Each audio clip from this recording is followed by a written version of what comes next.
It began not with a scream, but with a silence. On the morning of October 12, 2005, the small, rain-swept town of Cedar Ridge, Washington, awoke to a mystery that would fracture its quiet existence forever. 24-year-old Ilara Vance, a woman whose laughter was said to be as bright as the autumn leaves she so loved to photograph, had vanished from her life without a trace. Her apartment door was left unlocked, a single lamp casting a lonely glow across a perfectly made bed. Her car sat in its designated spot, keys hanging on a hook by the door. Her purse, wallet, and phone were all accounted for. It was as if she had simply dissolved into the damp, chilly air.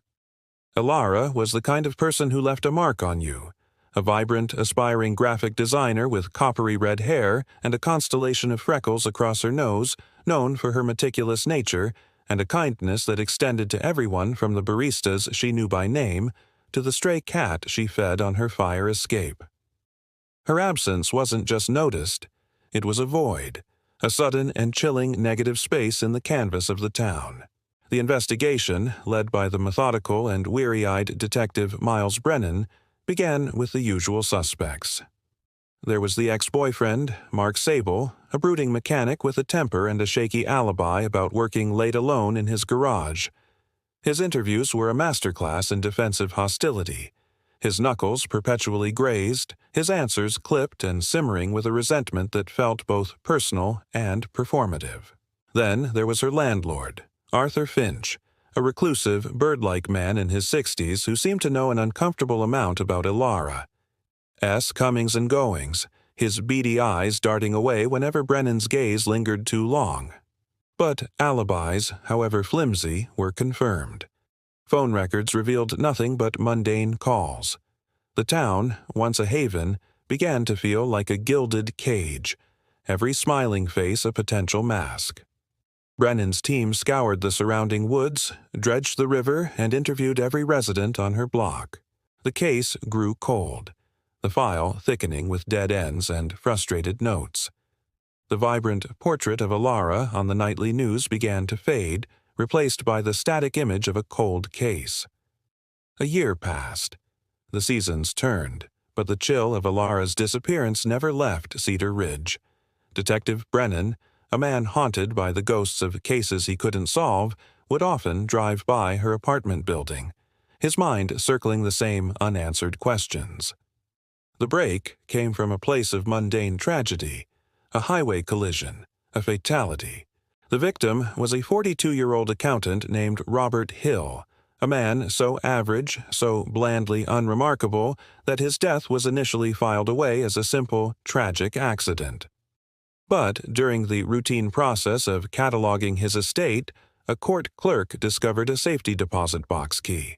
Inside that box, tucked between old bonds and a birth certificate, was a single, unlabeled VHS tape. What was on that tape would send a seismic shock through the state prosecutor Ewee's office and straight to Detective Brennan's desk. The footage was grainy, washed in a sickly green hue from a night vision camcorder.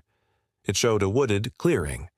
A figure, a woman with coppery red hair, struggling against duct tape binding her wrists. And standing over her, calm and methodical, was a man the town knew well, a man whose face was etched into the community's trust.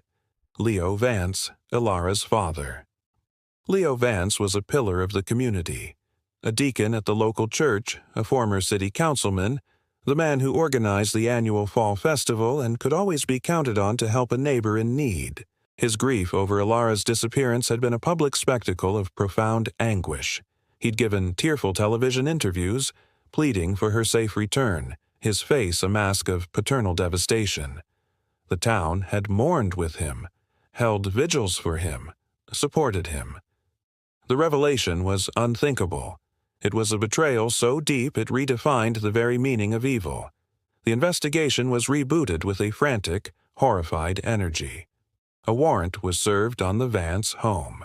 Behind a false wall in Leo's meticulously organized workshop, police found a trove of evidence that painted a picture of a meticulous, monstrous double life.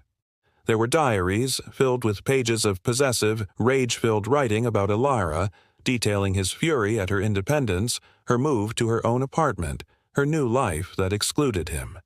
There were photographs, hundreds of them, taken secretly through her windows, and there was a lock of her hair, carefully preserved in a small plastic bag. The arrest was a scene of surreal quietude. Leo Vance was reading a book in his living room, a cup of tea steaming beside him. He didn't resist. He simply looked up at Detective Brennan with an expression of weary resignation, as if he had been waiting for this knock on the door for a very long time. His wife, Margaret, Ilara's mother, stood in the kitchen doorway, her hand pressed to her mouth, her world atomizing in front of her. The town's grief curdled into a unified, incandescent rage. The man they had comforted was a monster. The narrative they had believed was a lie. The trial of the state of Washington versus Leonard Vance was a media circus that consumed the nation. The prosecution, led by the fiercely articulate ADA Sarah Chen, laid out a case of premeditated, obsessive filicide. She presented the tape, the diaries, the photographs. She painted a portrait of a man who loved not his daughter, but the control he had over her, and who would rather see her destroyed than free. The defense, a slick and expensive lawyer from Seattle, argued coercion, a frame job, suggesting the mysterious Robert Hill had been the real killer and had planted the evidence to torment Vance. But the evidence was a mountain, and Leo Vance sat at its peak, calm, composed, and eerily detached. The courtroom drama reached its fever pitch during the testimony of Margaret Vance. For days, she had sat behind her husband, a silent, hollowed-out ghost of a woman. When she was called to the stand by the prosecution, a collective breath was held. She spoke in a whisper, her hands trembling. She confirmed the handwriting in the diaries was Leo's. She spoke of his growing, silent rages, his unnatural interest in Ilara's life. And then Ada Chen approached the bench with one final, unasked question. "Mrs. Vance," she said, her voice soft but carrying to every corner of the wrapped courtroom. "The search of your home was exceptionally thorough. In your husband's workshop, we found his collection of hunting knives. One was missing from its case. Do you know what happened to it?" Margaret Vance's composure finally shattered. A single, ragged sob escaped her. She looked not at the prosecutor, not at the jury, but directly at her husband. Her voice was a broken thing, barely audible. "He cleaned it. That night. He came home very late and I was awake. He was in the garage. I saw him, scrubbing the blade in the sink. He told me he'd had an accident with a deer." The air left the room. It was the thread that pulled everything taut. It wasn't just the confession of what she saw. It was the confession of what she had always, somewhere deep down, known. The jury was out for less than 6 hours. Guilty on all counts. First-degree murder, kidnapping, tampering with evidence. As the verdict was read, Leo Vance showed no emotion. He simply nodded slowly, as if agreeing with a business proposition. He was sentenced to life in prison without the possibility of parole. As the bailiffs led him away, he paused for a moment, turning not to his weeping wife, but to the camera in the back of the room. He offered a small, almost imperceptible smile. It was a smile that held no remorse, no sadness, only the cold satisfaction of a man who had commanded the center of attention for years and was conceding the stage on his own terms. The mystery of Ilara Vance was solved, but it provided no closure, only a deeper, more profound horror. Her body was never recovered. Leo Vance, in his few prison interviews, has never revealed its location. He took that final, cruel piece of control with him. He left a town forever scarred, a family eternally broken, and a grave that exists only in the memory of those who loved her.